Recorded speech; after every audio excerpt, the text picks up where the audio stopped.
চলো রেডি হতে হতে তোমাদের সাথে কিছু গল্প করা যাক। সেই দিন ছিল আমাদের একটা জায়গায় যাওয়ার কথা, তো সেটার জন্যই রেডি হচ্ছিলাম। এই শাড়িটা পরে কেমন লাগছে একটু কমেন্ট করো তো।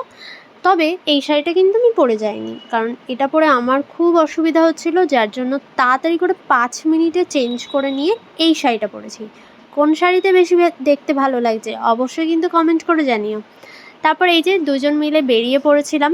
রানাঘাট থেকে ট্রেন ধরেছিলাম, দমদম গেছি, আবার দমদম থেকে ক্যান্টনমেন্ট গেছি। আর এখানে ছিল আমাদের এক সঙ্গী, তো তার সাথে দেখা হয়ে গেল। সে ওপার থেকে ভিডিও করছে আর আমি এপার থেকে। তোমরাই বলো তো, শাড়ি পরে এই রাস্তা ধরে হেঁটে যাওয়া আর অত দূরে যাওয়া কী যে কষ্টকর, সেটা আমরা সেদিনকে খুব ভালো করে ফিল করতে পেরেছিলাম। আমাদেরকে দিদি বলেছিল শাড়ি পরে কিন্তু সবাইকে আসতে হবে। আর ওখানে এই যে যাকে দেখছো জিন্স টপ পরে, এটা হচ্ছে মৌসুমিদি সেদিনকে শাড়িটা নিয়ে গেছিলো। যাই হোক, এখানে গিয়ে দেখা হয়ে গেল আমাদের দিদির সাথে, টুনি রানির সাথে আর রেখাদির সাথে। তোমরা কারা কারা টুনির ব্লগ দেখো সেটাও কিন্তু জানিও। যাই হোক, সবাই আসার আগে ওরা একটু রেডি টেডি হয়ে নিচ্ছিল।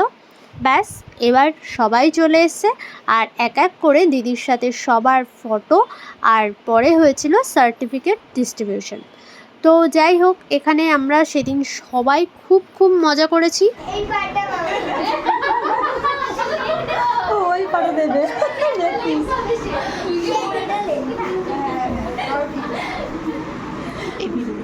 এখানে আমরা শিখেছিলাম হেয়ার স্টাইলের ক্লাস। বিশ্বাস করো, আমাদের এই প্রফেশনে শেখার কোনো শেষ নেই। মানে একটার পর একটা কোর্স করলেও মনে হয় কি এই জিনিসগুলো আমরা হয়তো এখনও শিখে উঠতে পারিনি। তবে হ্যাঁ, শিখলেই শুধু হবে না, সেইগুলোকে কাজে করে দেখাতে হবে। হয়তো একটা দিন ঠিকই পারবো সেটা, তো দেখা যাক কবে সেইগুলো হয়। তবে আপাততভাবে এই প্রত্যেকটা জিনিস নিজের মধ্যে বিদ্যাগুলো তো নিয়ে রাখাটা উচিত না। তো এখানে সবাই এক এক করে ফটো এবং গিফট দেওয়ার পালা চলছিল। একটু সামনের দিকে দেখাও দিদি। হ্যাঁ, খুব সুন্দর হয়েছে গিফটটা।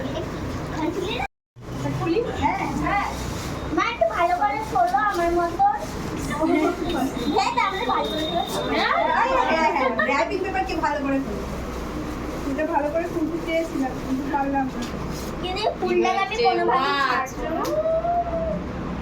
ও আমার স্মার্ট ওয়াচ আমাকে দেবে গো। হ্যাঁ, এর মধ্যে কি আছে? এটা দিব। এটা পুস্কেল।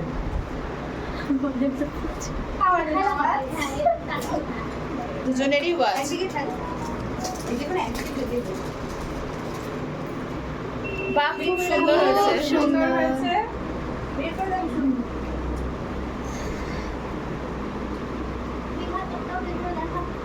এই যে কলেজটা কাটতে হবে। না টোটালি সুন্দর টুপি পরা। এইবার আমাদের সব কিছু কমপ্লিট হওয়ার পর সবাই খেতে বসে গেছি একসাথে। এইবার হয়ে গেছে শুরু রিলসের কীর্তি, পরপর দেখতে থাকো।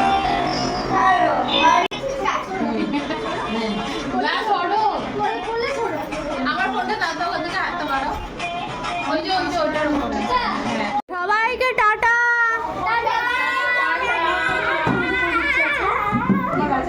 এইবার বলি সেই দিনকে ফেরার ঘটনাটা।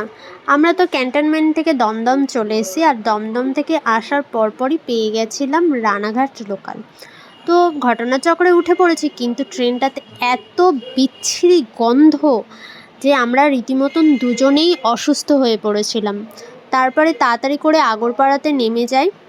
নেমে গিয়ে আবার আর একটা ট্রেনে উঠতে হয়। বাড়ি আসার সময় দুজনেরই ভীষণভাবে বিধ্বস্ত অবস্থা, কারণ সেদিন পড়েছিল প্রচণ্ড পরিমাণে গরম, তার ওপর পরেছিলাম শাড়ি। তো ভিডিওটা কেমন লাগলো অবশ্যই কিন্তু জানাতে ভুলো।